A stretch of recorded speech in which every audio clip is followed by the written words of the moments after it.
روزے کی حالت میں ہونٹوں پر لپسٹک لگانے سے روزہ ٹوٹ جائے گا یا نہیں؟ ہماری بہنوں کا سوال تھا۔ دیکھیں، ہے سوال بڑا ہی پیارا اور بڑا ہی اچھا ہے، اسے ہم لوگوں کو سمجھنا چاہیے۔ چونکہ دیکھیں، آپ لاکھ کوشش کر لیں، ہم لوگ کتنا بھی کوشش کر لیں، پر لپسٹک وہ لگاتی ہی ہے، اور لگانا وہ کہیں جائے بغیر لپسٹک کے تو جاتی ہی نہیں ہے۔ تو بہرحال یہ ایک الگ ٹاپک ہے، یہ الگ مسئلہ ہے کہ ہم لپسٹک لگائیں یا نہیں لگائیں۔ ہمیں یہاں پر جو ابھی بات کرنی ہے کہ لپسٹک جو ہم لگاتے ہیں اس سے ہمارا روزہ ٹوٹ جائے گا یا نہیں ٹوٹے گا۔ تو میں اپنی بہنوں سے اچھے سے کہتا ہوں کہ آپ اس کو سمجھ لیں، چونکہ اس میں تھوڑی سی تفصیل ہے۔ اس تفصیل کو اگر آپ سمجھ لیتی ہیں تو انشاءاللہ مجھے امید ہے کہ آپ کا روزہ رمضان میں بھی اچھے سے گزرے گا۔ میں اپنی بہنوں سے کہتا ہوں کہ اس مسائل کو اچھے سے سمجھیں کہ اگر آپ ہونٹ پر لپسٹک لگاتی ہیں یا کوئی بھی چیز آپ لگاتی ہو تو اس سے روزہ ٹوٹتا ہے یا نہیں۔ دیکھیں، اس میں پہلی بات تو آپ حضرات یہ یاد رکھیں کہ اگر آپ لپسٹک لگاتی ہیں تو یہ جو ہونٹ دکھ رہے ہیں آپ کو، یہ ہونٹ میں ایک خشکی کا حصہ ہے، ایک تری کا حصہ ہے۔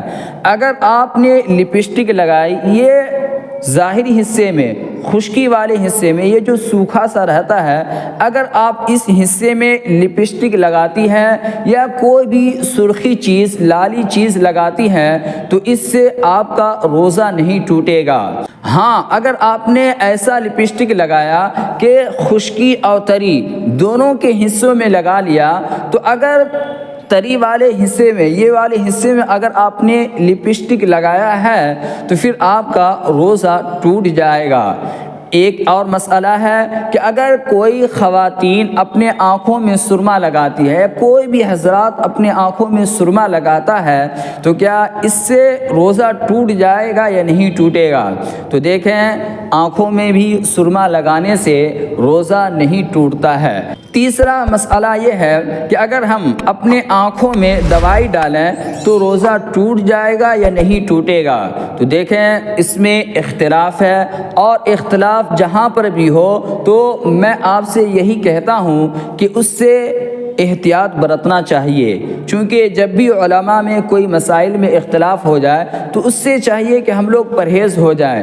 وہ یہ کہ اگر آپ کی آنکھوں میں بہت زیادہ تکلیف ہے، بہت زیادہ پریشانی ہے، تو آپ کوشش کیا کریں کہ آپ دوائی نہ ڈالیں۔ اگر پریشانی بہت زیادہ بڑھ رہی ہے تو پھر آپ اپنے آنکھوں میں دوائی ڈال لیں اور آپ کا روزہ بالکل بھی نہیں ٹوٹے گا۔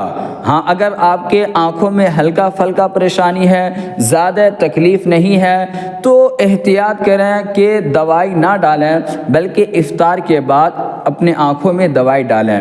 مجھے امید ہے کہ آپ حضرات کو یہ مسائل اچھے سے سمجھ میں آ گئے ہوں گے۔ جس طریقے سے میں آپ کے ساتھ یہ ویڈیو شیئر کیا ہوں، اب آپ لوگوں کی بھی ذمہ داری بنتی ہے کہ آپ حضرات اس ویڈیو کو شیئر کریں۔ دعا کریں اللہ تعالی ہم سب کو عمل کرنے کی توفیق عطا فرمائے۔